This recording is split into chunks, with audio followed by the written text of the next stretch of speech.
Chief Minister Kuki Jogi lamda changlakpa yaroi KLAL May 15 si Minister Yumnam Khemsana Kuki Jogi lamda changlaknaba tharang toriba si khudakta lekpadabani haina Kuki Liberation Army led Kholdun KLAL gi Information and Publicity Department na thadorakpa cherol amana phongdurakli cherol asina hai khomja lising ani kulumdoi gi May 3 na thokiba thawdok adugi matung tarakpada maitei amasung Kuki Jo Furuki mioisi tukhai na leinarakli si Minister na buffer zo lanthok Kuki Jogi lamda changlakpa haibasi mamangda yanakiba wafam ikai khumnadabagi tawong oina lawani buffer jo lalaga changlakpa tarabadi Kuki Jo Furuki mioisingda kaihawbani haina lofam toi se minister gi khoksana si Kuki Jo pumnamakna angamba thakta thingnaba honaminagadabani karigumba mahakna wafam asi thawsada duna Kuki Jogi lamda changlakpa tholakpa Kuki Jogi lamda changlakpada tholakpa thokaningdaba thawdok pumnamaki texak center amasung Manipur lengakna lawgadabani political gi waroshin ama puraktriba fawbadi maitai amata Kuki Jogi lamda changlakpa yaroi hairi Ambusta thadau rapid search ki lusingba ahum sire marina sokle konsa khulgi khunja konga mathoi Kuki singna kidnap tokre senapati maikaida Kuki mayam ama Naga singna Phajinkhre Churasanpur dagi kangpokpi phawba chatpagi lambida ngarang ayu pung 10 rom tarakpada sakhangdaba khulai paiba singna attack chitharakpada thadau rapid association gi mayoi ahum sire atopa marina phibam thina sokle lekidaba thadau rapid search association gi lusingba ahum madudi Reverend V Sidlow Reverend Kaigolen amasung Pastor Paugoleni Kuki NP Manipur na phongdorakpagi matung inna handakta Reverend Sidlow na maruoiba thodang lawguna Nagaland Joint Christian Forum ga Kohima ga unaduna Kuki Jo amasung Tangkul Furuki marakta lairiba thajanadaba sing kokhanaba thorang kya lakhulami church ki lusingba sing adu Churachandpur da thadau rapid association gi conference ama yauraba da kangpokpi da halakpagi lambida makoina tonguna lakpa gari anida lumlaga mathong maram khangdana nangmai pangkapta kapsinduna attack torakhibani hairi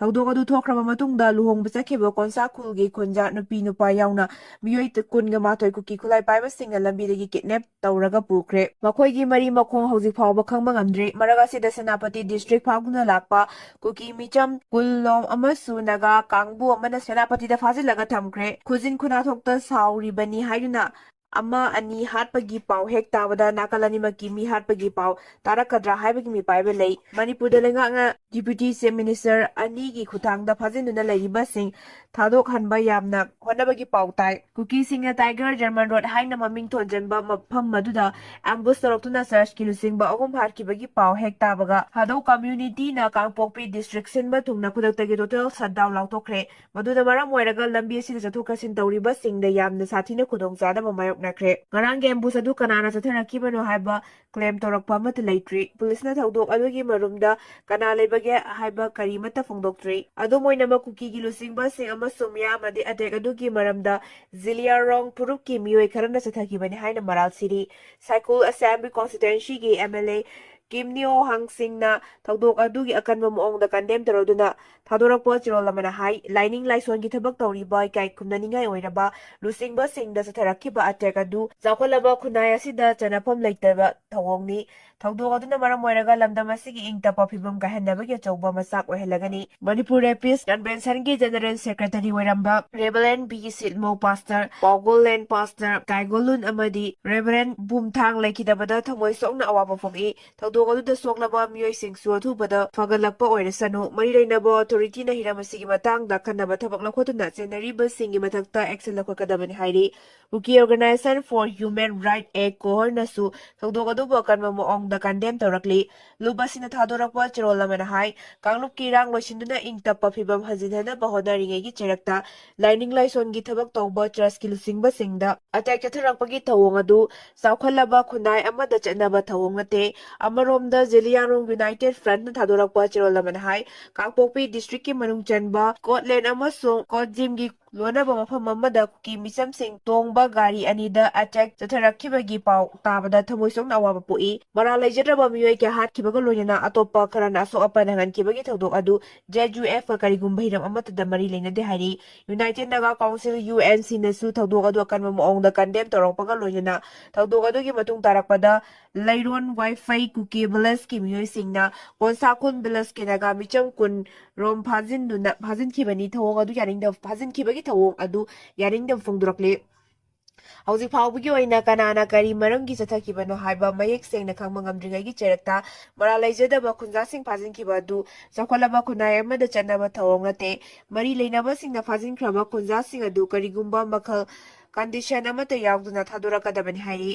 Naga ꯈꯨꯟꯖꯥ ꯀꯨꯟ ꯐꯥꯖꯤꯟꯈꯤꯕ ꯈꯨꯗꯛꯇ ꯊꯥꯗꯣꯛꯀꯗꯕꯅꯤ꯫ UNC ꯀꯥꯡꯄꯣꯛꯄꯤ ꯗꯤꯁꯇ꯭ꯔꯤꯛꯀꯤ ꯀꯣꯠꯖꯤꯜ ꯑꯃꯁꯨꯡ ꯀꯣꯠꯂꯦꯟ ꯈꯨꯜ ꯑꯅꯤꯒꯤ ꯃꯔꯛꯇ ꯈꯨꯠꯂꯥꯏ ꯄꯥꯏꯕ ꯁꯛꯈꯪꯗꯕꯁꯤꯡꯅ ambush ꯇꯧꯗꯨꯅ ꯃꯅꯤꯄꯨꯔ ꯕꯦꯞꯇꯤꯁꯠ ꯀꯟꯚꯦꯟꯁꯟ (MBCꯒꯤ ꯍꯥꯟꯅꯒꯤ ꯖꯦꯅꯔꯦꯜ ꯁꯦꯀ꯭ꯔꯦꯇꯔꯤ ꯚꯤ. ꯁꯤꯟꯊꯧ ꯌꯥꯎꯅ ꯃꯤꯑꯣꯏ 3 ꯍꯥꯠꯈꯤꯕ ꯑꯗꯨꯒ ꯃꯤꯑꯣꯏ 5ꯅ ꯁꯣꯛꯍꯟꯈꯤꯕ ꯊꯧꯗꯣꯛ ꯑꯗꯨ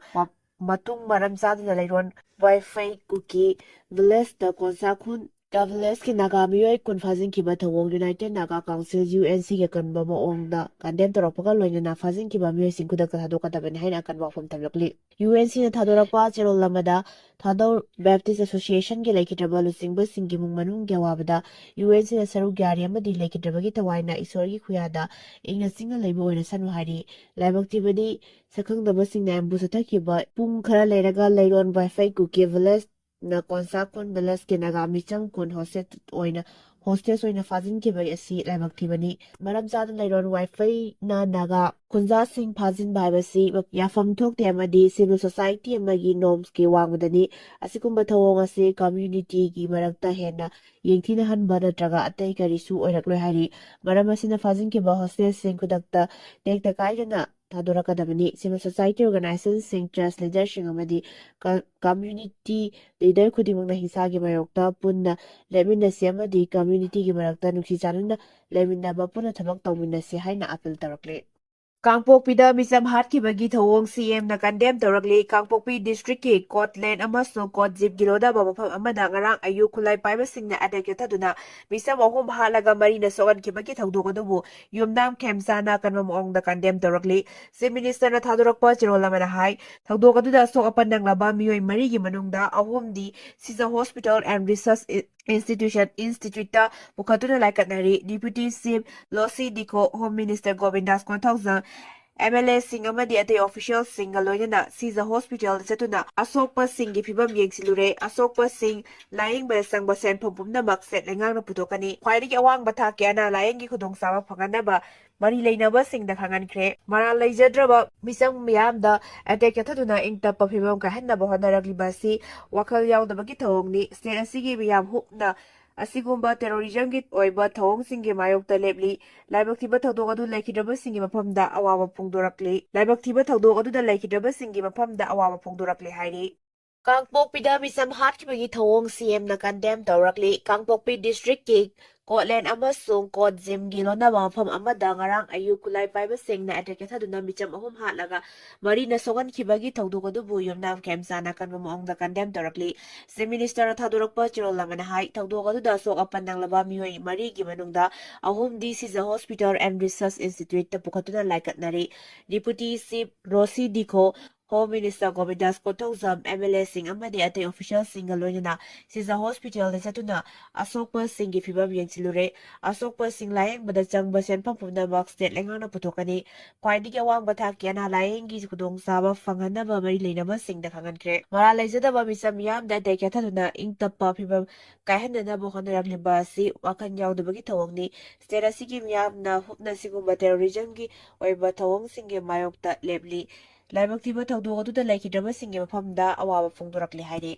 ꯇꯥꯃꯤꯜ ꯅꯥꯗꯨꯒꯤ ꯆꯤꯐ ꯃꯤꯅꯤꯁꯇꯔ ꯕꯤꯖꯩ ꯊꯥꯖꯕꯒꯤ ꯚꯣꯠ ꯂꯧꯅꯕꯗ ꯃꯥꯏ ꯄꯥꯛꯈ꯭ꯔꯦ꯫ ꯇꯥꯃꯤꯂꯥꯚꯦꯇꯤ ꯀꯖꯒꯝ TVKꯒꯤ ꯂꯨꯆꯤꯡꯕꯁꯨ ꯑꯣꯏꯔꯤꯕ ꯇꯥꯃꯤꯜ ꯅꯥꯗꯨꯒꯤ ꯆꯤꯐ ꯃꯤꯅꯤꯁꯇꯔ ꯁꯤ ꯖꯣꯁꯦꯐ ꯕꯤꯖꯩ ꯊꯥꯖꯕꯒꯤ ꯚꯣꯠ ꯂꯧꯅꯕꯗ ꯃꯥꯏ ꯄꯥꯛꯈ꯭ꯔꯦ꯫ ꯁ꯭ꯇꯦꯠ ꯂꯦꯖꯤꯁꯂꯦꯇꯤꯚ ꯑꯦꯁꯦꯝꯕ꯭ꯂꯤꯗ ꯄꯥꯡꯊꯣꯛꯈꯤꯕ ꯄꯥꯡꯒꯜ ꯆꯥꯡꯌꯦꯡꯗ ꯕꯤꯖꯦꯅ ꯑꯄꯨꯟꯕ ꯚꯣꯠ 293ꯒꯤ ꯃꯅꯨꯡꯗ 194 ꯐꯪꯗꯨꯅ ꯃꯥꯏ ꯄꯥꯛꯈꯤꯕꯅꯤ꯫ MLA 22ꯅ TVKꯒꯤ ꯃꯥꯌꯣꯛꯇ ꯚꯣꯠ ꯄꯤꯈꯤꯕꯒ ꯂꯣꯏꯅꯅ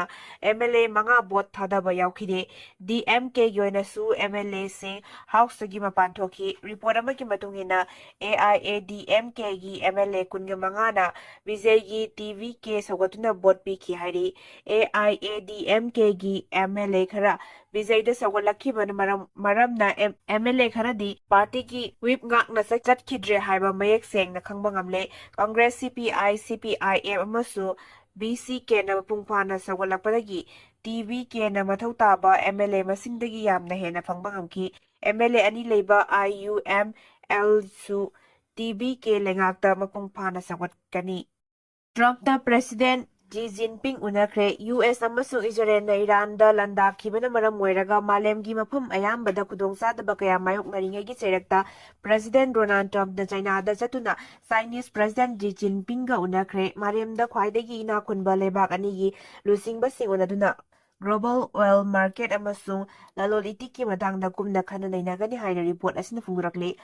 ꯉꯔꯥꯡꯗꯒꯤ ꯍꯧꯔꯒ ꯃꯦ 15 ꯐꯥꯎꯕ ꯅꯨꯃꯤꯠ ꯍꯨꯝꯅꯤꯒꯤ ꯑꯣꯏꯕ ꯇ꯭ꯔꯝꯞꯀꯤ ꯆꯥꯏꯅꯥꯒꯤ ꯈꯣꯡꯆꯠ ꯑꯁꯤ ꯌꯥꯝꯅ ꯃꯔꯨꯑꯣꯏꯕ ꯂꯧꯅꯔꯤ꯫ ꯃꯇꯝ ꯑꯃꯗ ꯌꯦꯡꯊꯤꯅꯔꯝꯕ ꯂꯩꯕꯥꯛ ꯑꯅꯤꯒꯤ ꯂꯨꯆꯤꯡꯕꯁꯤꯡ ꯎꯅꯗꯨꯅ ꯍꯤꯔꯝ ꯀꯌꯥꯗ ꯑꯐꯕ ꯃꯔꯤ ꯊꯝꯅꯕꯒꯤ ꯊꯧꯔꯥꯡ ꯂꯧꯈꯠꯂꯤꯕ ꯑꯁꯤꯅ ꯃꯥꯂꯦꯝꯒꯤ ꯖꯤꯑꯣꯄꯣꯂꯤꯇꯤꯀꯦꯜ ꯁꯤꯆꯨꯑꯦꯁꯟꯗ ꯑꯍꯣꯡꯕ ꯀꯌꯥ ꯂꯥꯛꯂꯕ ꯌꯥꯏ ꯊꯥꯖꯅꯔꯤ꯫ ꯀꯨꯝꯖꯥ 2025ꯒꯤ ꯑꯣꯛꯇꯣꯕꯔ ꯊꯥꯗ ꯁꯥꯎꯊ ꯀꯣꯔꯤꯌꯥꯒꯤ ꯕꯨꯁꯥꯟꯗ ꯄꯥꯡꯊꯣꯛꯄ ꯑꯦꯁꯤꯌꯥ ꯄꯦꯁꯤꯐꯤꯛ ꯏꯀꯣꯅꯣꯃꯤꯛ ꯀꯣꯑꯣꯄꯔꯦꯁꯟ ꯁꯃꯤꯠꯇ ꯎꯅꯈꯤꯕ ꯑꯗꯨꯒꯤ ꯃꯇꯨꯡ ꯇꯥꯔꯛꯄꯗ ꯇ꯭ꯔꯝꯞ ꯑꯃꯁꯨꯡ ꯖꯤ ꯖꯤꯟꯄꯤꯡ ꯍꯛꯊꯦꯡꯅꯅ ꯎꯅꯗꯨꯅ ꯋꯥꯔꯤ ꯁꯥꯅꯕ ꯍꯟꯗꯛꯀꯤ ꯑꯁꯤꯅ ꯑꯍꯥꯟꯕꯅꯤ꯫ ꯇ꯭ꯔꯝꯞꯀꯤ ꯈꯣꯡꯆꯠ ꯑꯗꯨꯗ ꯏꯂꯣꯟ ꯃꯥꯁꯛ, ꯇꯤꯝ ꯀꯨꯛ ꯑꯃꯗꯤ ꯀꯦꯂꯤ ꯎꯗꯕꯒꯅꯆꯤꯡꯕ ꯌꯨ.ꯑꯦꯁ.ꯀꯤ ꯃꯀꯣꯛ ꯊꯣꯡꯕꯁꯤꯡ ꯌꯥꯎꯔꯤ꯫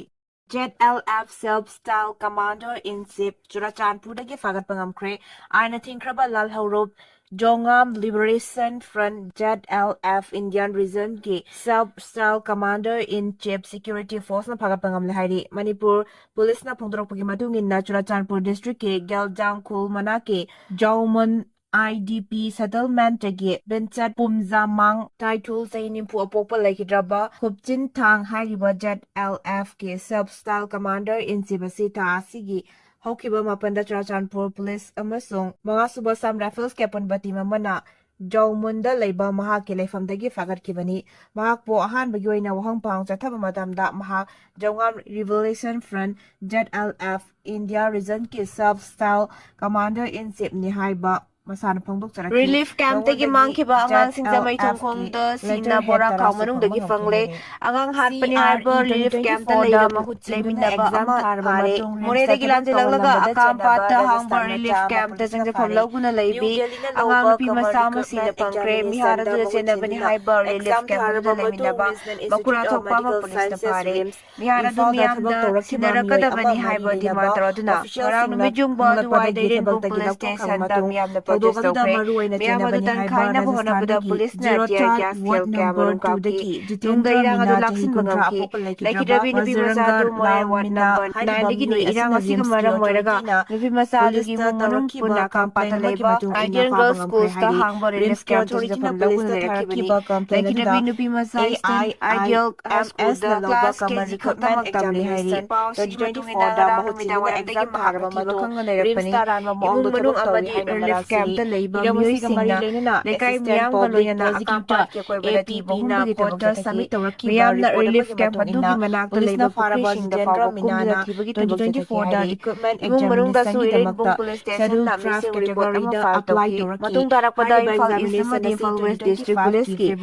SP ꯑꯃꯗꯤ ꯃꯀꯣꯛ ꯊꯣꯡꯕ ꯑꯣꯐꯤꯁꯤꯌꯦꯜꯁꯤꯡꯒ ꯂꯨꯆꯤꯡꯗꯨꯅ ꯃꯐꯝ ꯀꯌꯥꯗ ꯄꯥꯛ ꯁꯟꯅ ꯊꯤꯕ ꯍꯨꯝꯕꯒꯤ ꯊꯕꯛ ꯆꯠꯊꯈꯤ꯫ ꯄꯨꯂꯤꯁꯅ ꯆꯠꯊꯔꯛꯄ ꯏꯟꯚꯦꯁꯇꯤꯒꯦꯁꯟꯒꯤ ꯁꯔꯨꯛ ꯑꯃ ꯑꯣꯏꯅ ꯂꯩꯀꯥꯏ ꯑꯗꯨꯗ ꯄꯥꯟꯕ CCTV ꯀꯦꯃꯦꯔꯥꯒꯤ ꯐꯨꯇꯦꯖ ꯐꯥꯎꯕꯒꯤ ꯌꯦꯡꯕꯒꯤ ꯊꯕꯛ ꯆꯠꯊꯈꯤ꯫ CCTVꯒꯤ ꯐꯨꯇꯦꯖꯇ ꯆꯨꯔꯆꯥꯟꯄꯨꯔꯗꯒꯤ ꯂꯥꯟꯖꯦꯜꯂꯛꯇꯨꯅ ꯑꯀꯥꯝꯄꯥꯠꯀꯤ ꯔꯤꯂꯤꯐ ꯀꯦꯝꯞ ꯑꯗꯨꯃꯛꯇꯗ ꯂꯩꯕ ꯃꯤꯑꯣꯏ ꯑꯃ ꯆꯤꯡꯅꯕꯗꯒꯤ ꯏꯔꯦꯟꯕꯨꯡ ꯄꯨꯂꯤꯁꯅ ꯋꯥꯍꯪ ꯄꯥꯎꯪ ꯆꯠꯊꯈꯤ꯫ ꯄꯨꯂꯤꯁꯅ ꯃꯤꯑꯣꯏ ꯑꯗꯨ ꯋꯥꯍꯪ ꯄꯥꯎꯪ ꯆꯠꯊꯕꯗ ꯅꯨꯄꯤ ꯃꯆꯥ ꯑꯗꯨ ꯃꯍꯥꯛꯅ ꯍꯥꯠꯇꯣꯛꯂꯒ ꯃꯇꯨꯡ ꯁꯤꯡꯖꯃꯩ ꯊꯣꯡ ꯃꯈꯥꯗ ꯍꯨꯟꯗꯣꯛꯂꯝꯂꯦ ꯍꯥꯏꯕ ꯈꯪꯕ ꯉꯝꯈꯤꯕꯅꯤ꯫